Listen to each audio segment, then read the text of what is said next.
Alright, good morning. We're going to attempt to go through this refraction notes here today. I'm going to skip over a lot of things as we go, but the notes are available on the Google Classroom if you want to go back and read through them. Just try to hit the main topics here with refraction and chapter 18. So there'll be basically two sections here, refraction and then lenses. And we'll kind of break that down like we did with the mirrors and have a refraction part with a lab and then have a lens part with a lab on there. So this will probably take us 2 weeks, maybe 3 weeks. We'll see. We're going to take our time. Hopefully everything works out just fine. Okay, so let's get started here. I'm not going to go all full screen just so that I can flip back and forth, and then we'll just see how this goes. You can always email me questions later on if you need more clarification. Okay, so refraction is just a bending of the light as it goes from one substance to another substance. In this case, a lot of times it's going to be air into glass or air into water. A lot of this was first studied by Descartes and Snell. Snell is given a lot of the credit. As we will see here in a little bit, there'll be a Snell's law of refraction. Now, as we look at the drawing down here, mainly just look at it as it goes from air to glass. We have two angles there. The first angle is the angle that's coming in. That is known as the angle of incidence. And then there is a second angle as the light bends as it enters the glass, this θ2 here, that is the angle of refraction. Okay, and remember they're all measured in respect to the normal. Okay, so Snell found a relationship that if you look at the sine of the angles and something called the index of refraction, there's a relationship between the two. Now, what is the index of refraction? The index of the refraction, which is abbreviated N, is a number that is just a constant that depends on the substance. For example, air index of refraction is approximately 1.0. It's actually 1.003 if I remember correctly. In a vacuum, it's exactly 1. Water, I believe, is 1.33.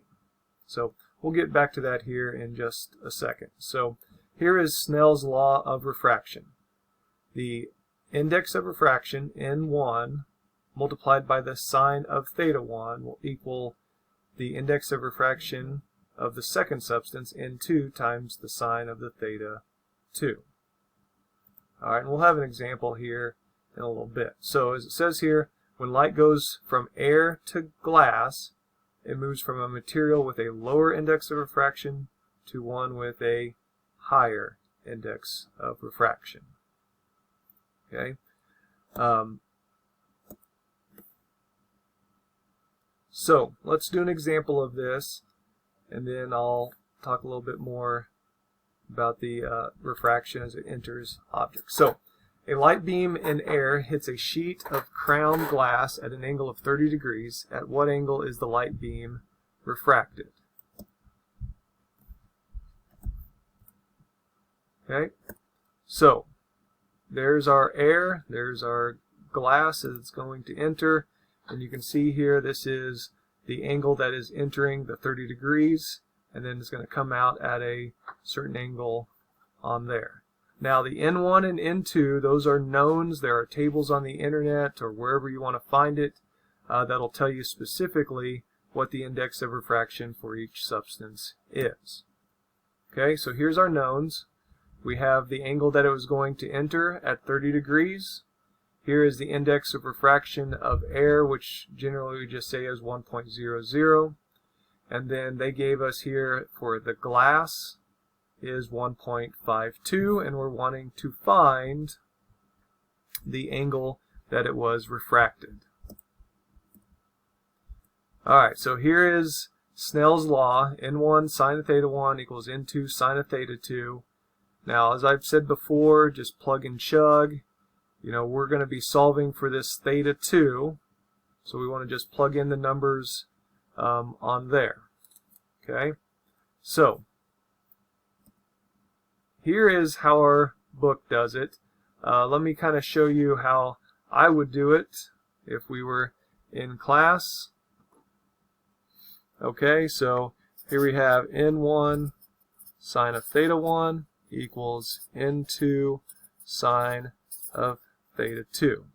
Okay, N1 was air, and it was entering in at 30 degrees, and then the crown glass was 1.52 times the sine of theta 2.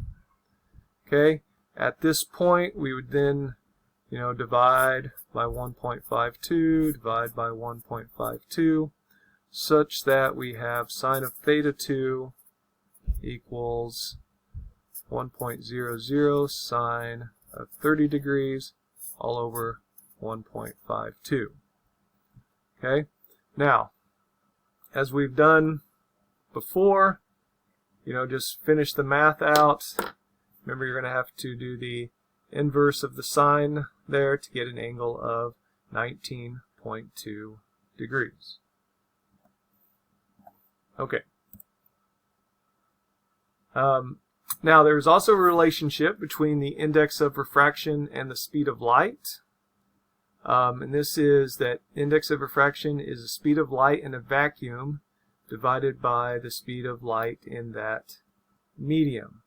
So if you know the index of refraction, for example, of that crown glass was 1.52, we could then find out how fast light is traveling as it goes through that glass. As it shows there, it will be slowing down. Okay, I'm going to stop there for now, and then I'll do another one later on this total internal reflection.